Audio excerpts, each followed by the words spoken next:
It's like I'm not allowed to acknowledge the things that everybody else acknowledges. I see a lot of comments, a lot, that say there is a lot of dogpiling. Whenever Melyssa talks, there's constant interruption or there is a badly placed joke to kind of dismiss what she's saying or just kind of undermine the conversation and move it in another direction. Do you think that I don't think and see and feel these things? I have learned I'm not going to be the first one to speak. What I want to hear is, what do you guys think about this particular subject? But if there's no actual interest in hearing what I have to say about a woman centric issue, then fine. We won't talk about it. And also, I felt like the other guys in the conversation, the other guys on the pod, they were actually enjoying the conversation and having the conversation. Flip was very inquisitive about it, but he kept looking over and he kept getting signaled that this is not a point of interest and wrap it up. I'm very used to being dogpiled on.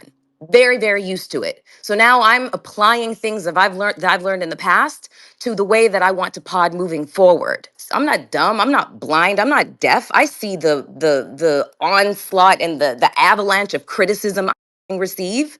I mean, Definitely. the very suggestion I made at the start of all of this when I said, Mel, if you have something to say on this, please lead the way. If not, we will skip it. My point was that And it you seemed like are the and guys. you are rather passionate about this. One. Two, it sounded like she was saying some things that you could identify with.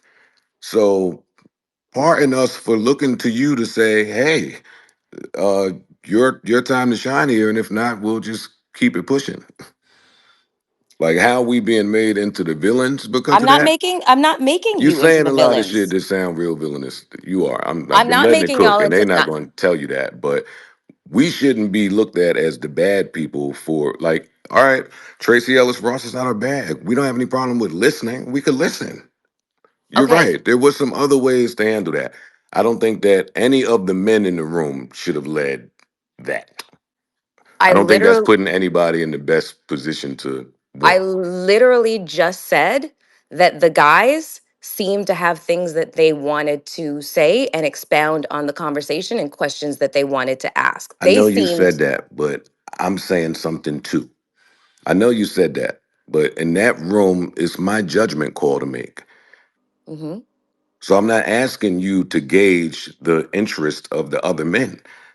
I'm asking you, do you want to lead this or not?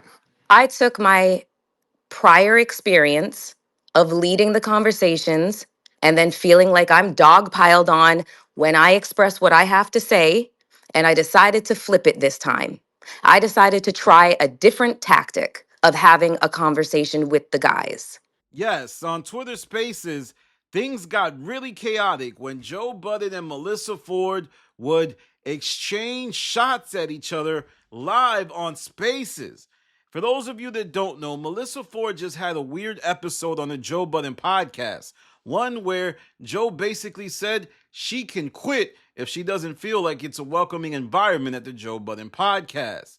Well, anyway, today on Spaces, Melyssa Ford finally had enough and decided to go off on Joe and the culture at the Joe Budden podcast.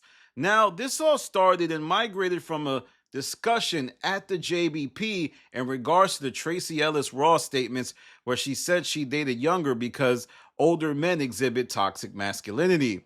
Well, anyway, that conversation was had on the pod, and it looked like Melyssa Ford wasn't giving Joe what he felt she should be giving, and that led into a very interesting back and forth. And I think Joe got fed up with Melyssa Ford because throughout that episode, he was just being a big old meanie.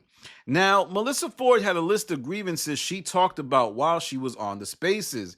She said other guys enjoyed the convo, but Joe shut it down.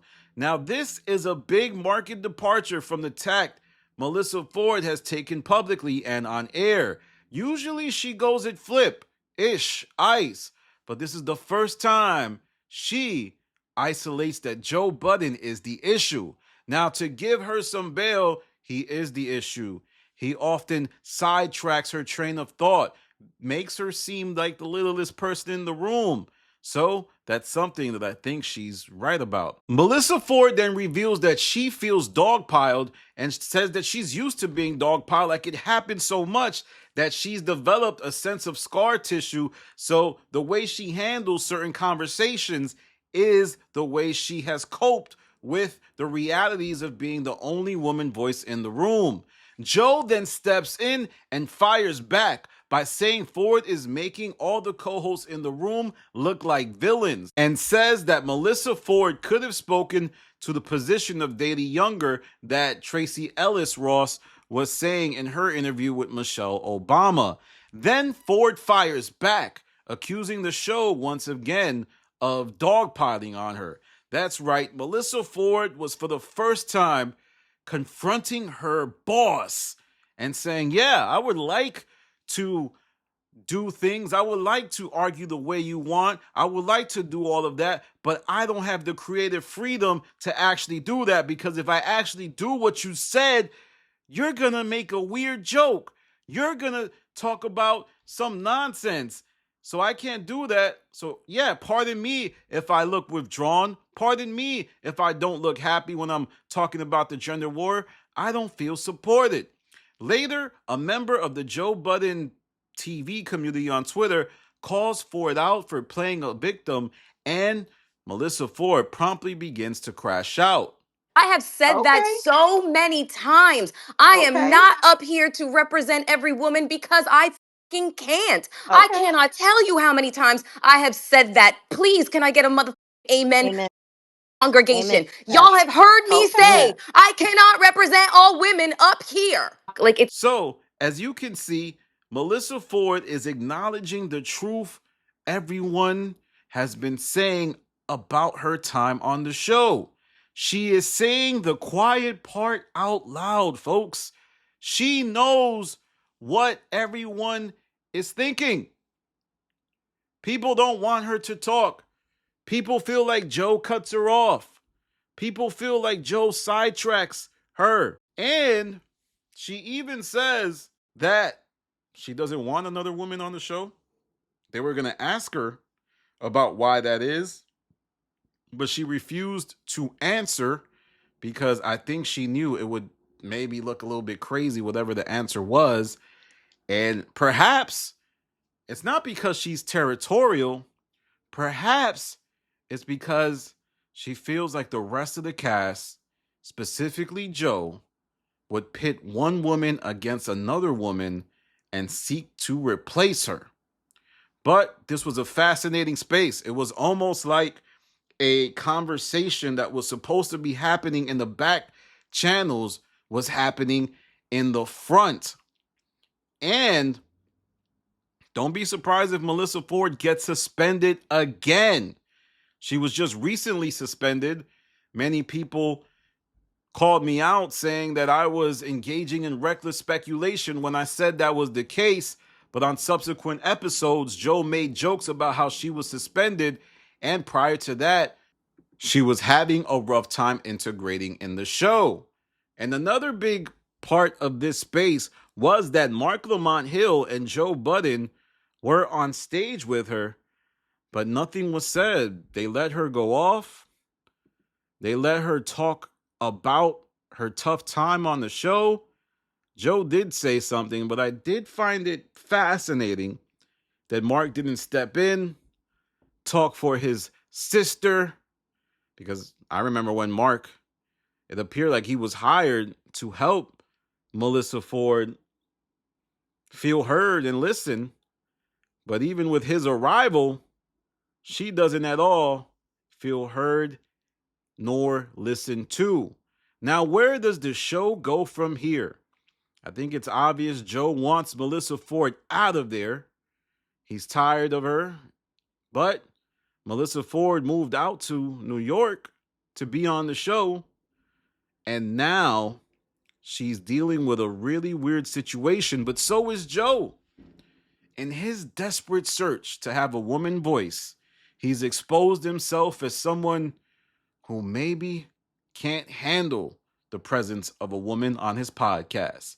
Yes, for all of the lip service Joe plays to Drake having an incel fan base, It appears like his relationship with women isn't the best either.